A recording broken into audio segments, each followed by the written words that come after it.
الرحمن الرحیم۔ السلام علیکم دوستو، کیا حال ہیں آپ سب کے؟ کیسے ہیں آپ؟ ٹھیک ہیں؟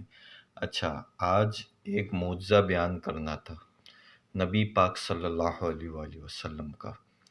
رسول اللہ صلی اللہ علیہ وآلہ وسلم پتھر پہ پاؤں رکھتے تھے تو پتھر موم بن جاتا تھا، نقشہ بن جاتا تھا آپ صلی اللہ علیہ وآلہ وسلم کے پاؤں شریف کا اس پتھر پہ۔ اچھا، آپ صلی اللہ علیہ وسلم کیچڑ پہ پاؤں رکھتے تھے تو کیا ہوتا تھا؟ یہ ایک سوال بھی ہے لیکن معجزہ ہے یہ۔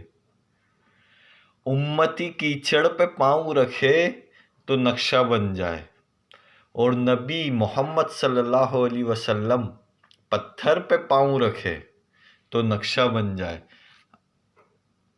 اور ہم کیچڑ پہ رکھیں تو نقشہ بن جائے۔ نبی پاک کیچڑ میں رکھے تو نہیں بنے، پتھر پہ رکھے تو نقشہ بن جائے۔ یہی تو معجزہ ہے میرے نبی کا، بولو سبحان اللہ۔ اب اپنی طرح نبی پاک کو نہیں سمجھنا صلی اللہ علیہ وآلہ وسلم۔ نبی پاک صلی اللہ علیہ وسلم ورفعنا لک ذکرک، آپ صلی اللہ علیہ وسلم خاتم النبیین ہیں۔ آپ صلی اللہ علیہ وسلم کو اپنی طرح نہیں سمجھنا، آپ صلی اللہ علیہ وسلم پر اور آپ صلی اللہ علیہ وسلم کی آل پر کروڑوں درود اور سلام۔